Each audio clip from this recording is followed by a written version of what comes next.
ধর্মনগর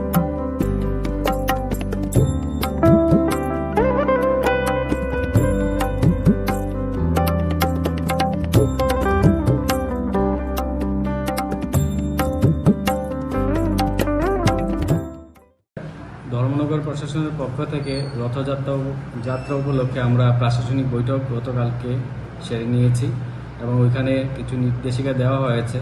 যেমন রথযাত্রা যারা আয়োজন করবেন তাদের রথের হাইট 4.5 মিটারের বেশি হতে পারবে না। 4.5 ইনক্লুডিং যা একটা তোরণ লাগায় তার ওইটা শুদ্ধ।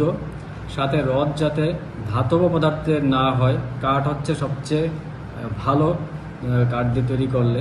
এবং আমরা অনুরোধ করেছি গতকালকের মধ্যেই সব অ্যাপ্লিকেশন আমরা নিয়ে নিয়েছি যারা রথযাত্রা করবেন, এবং এই অ্যাপ্লিকেশনের মধ্যে ওনারা বলে দিয়েছেন কোন রুটে কোন রাস্তা দিয়ে ওনারা রথযাত্রা করবেন, এবং প্রশাসনের পক্ষ থেকে পারমিশনের মধ্যে বলে দেওয়া হবে যে ওনারা যাতে ওই রাস্তা ব্যতীত অন্য রাস্তা কোনো পারমিশন না করেন, আর কি তাদের চেঞ্জ যাতে না করে।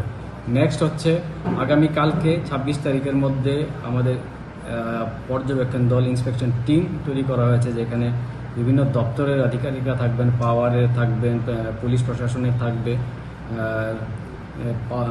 দেন অ্যাডমিনিস্ট্রেশন থেকে অফিসিয়াল থাকবে, ফায়ার সার্ভিসের অফিসিয়াল থাকবে। সবাই মিলে একটা টিম তৈরি করা হয়েছে। তাদের গিয়ে তাদের রুট এবং তাদের রথ সব ইন্সপেকশন করে আমরা 27 তারিখের মধ্যে পারমিশন দেব।